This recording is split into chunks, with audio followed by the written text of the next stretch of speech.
2016 tentang perubahan atas Undang-Undang Nomor 11 Tahun 2008 tentang informasi dan transaksi elektronik, junto pasal 55 ayat 1 ke 1 KUHP, junto pasal 64 ayat 1 KUHP. Dan kedua, primer pasal 311 ayat 1 KUHP junto pasal 55 ayat 1 KUHP, maka terdakwa dapat dijatuhi pidana penjara. Bahwa oleh karena terdakwa dapat dimintai pertanggungjawaban pidana dan dapat dijatuhi pidana, serta terdakwa sebelumnya tidak ada mengajukan permohonan pembebasan dari pembayaran biaya perkara, maka berdasarkan pasal 222 KUHP kepada terdakwa dibebankan pula untuk membayar biaya perkara. Bahwa sebelum kami sampai pada tuntutan pidana atas diri terdakwa, perkenankanlah kami mengemukakan hal-hal yang kami jadikan pertimbangan dalam mengajukan tuntutan pidana, yaitu keadaan memberatkan, perbuatan terdakwa telah merusak nama baik martabat orang lain. Terdakwa tidak mengakui perbuatannya, terdakwa tidak dapat membuktikan tuduhannya, terdakwa tidak berlaku sopan di persidangan dan merusak harkat martabat pengadilan, dan terdakwa pernah dihukum. Keadaan yang meringankan, terdakwa masih memiliki tanggungan keluarga.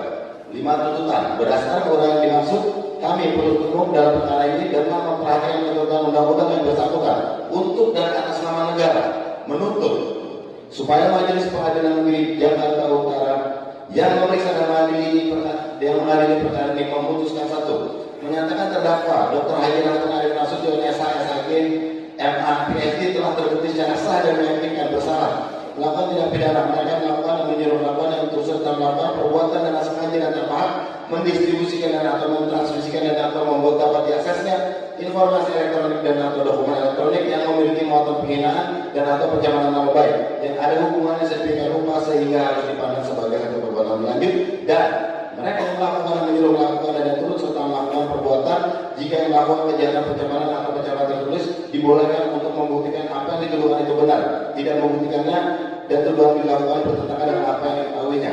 Bagaimana melanggar pasal 1, pasal 27 ayat 3 juga pasal 45 ayat 3 Undang-Undang Nomor 11 Tahun 2008 tentang informasi dan transaksi elektronik, sebagaimana telah diubah dengan Undang-Undang Nomor 19 Tahun 2016 tentang perubahan atas Undang-Undang Nomor 11 Tahun 2008 tentang informasi dan transaksi elektronik, junto pasal 55 ayat 1 ke 1 KUHP, junto pasal 64 ayat 1 KUHP, dan kedua primer pasal 311 ayat 1 KUHP, junto pasal 55 ayat 1 ke 1 KUHP. 2. Menjatuhkan pidana oleh karena itu dengan pidana penjara selama 2 tahun dan denda sebesar 200 juta rupiah dengan ketentuan apabila denda tersebut tidak dibayar maka diganti dengan pidana kurungan selama 4 bulan. Apa terhadap tuntutan daripada yang telah dibacakan oleh penuntut umum terhadap klien kami, Dr. sebagai terdakwa, untuk itu kami akan mengajukan pledoi atau pembelaan untuk terhadap itu. Sehubungan dengan juga sebelumnya bahwa kasus umum pun dalam menyiapkan tuntutannya memberikan waktu 2 minggu. Untuk itu juga dia akan diminta memberikan waktu 2 minggu untuk mempersiapkan pembelaan maupun pledoi terhadap klien Dr. Ram. Terima kasih.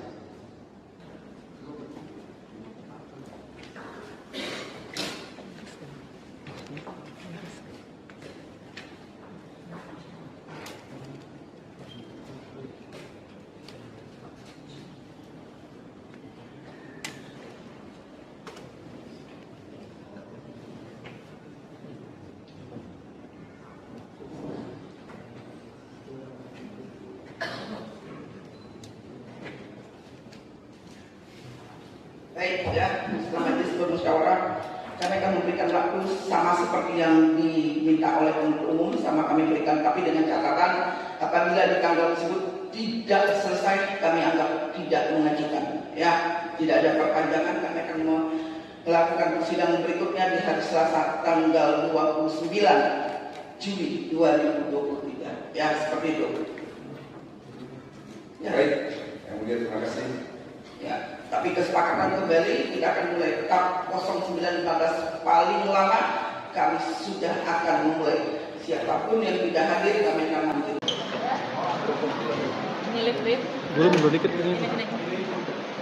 Kepada rekan-rekan media kami akan buat pledoi. Pledoinya akan saya ungkap semuanya, ya Mas ya. Akan kita buat terang bahwa ada di sini pelecehan seksual. Ada hubungan yang tidak suka sama suka. Kalau Iklim Hakim bilang dia dilecehkan, Hotman bilang suka sama suka. Lalu apa namanya itu? Dua orang ini yang sudah melakukan hubungan badan, kok ke saya yang diberatkan? Dia minta tolong ke saya. Terus apakah preskon salah? Hotman juga preskon. Saya baca beberapa hari yang lalu di Instagram dia, undangan preskon, dugaan pelecehan seksual oleh pendeta. Sama dengan yang saya lakukan. Kenapa seperti ini harus diungkap? Kok seolah-olah saya salah? Saya tidak takut dengan tuntutan ini, tapi saya kecewa kok penegak hukum seperti ini. Itu saja. Tuntutan jaksa 2 tahun harusnya jauh lebih berat, tapi memang jaksa sudah cukup bekerja maksimal ya menghadapi orang kayak gitu ya. Ya mudah-mudahan nanti hakim yang menjatuhkan hukuman lebih berat ya. Yang kedua, tuntutan itu memang sesuai dengan fakta kejadian. Karena apa? Karena dia sebagai pengacara, kalau dia mewakili klien, harusnya kan menempuh prosedur hukum. Harusnya kan membuat laporan polisi. Harusnya dia menggugat Hotman Paris kalau memang dia mewakili klien. Ya kan? Tapi kan dia tidak lakukan itu. Dia memposting di dia punya Instagram dia sampai 8 kali yang memuat kata-kata yang sangat sadis, yang mencemarkan dan menfitnah dan merusak nama baik saya. Ya, prosedur hukum kan bukan begitu. Harusnya dia gugat saya kalau memang dia mewakili klien. Dia tidak lakukan itu. Disitulah dia kenanya dia begitu. Ya, itu kesalahannya.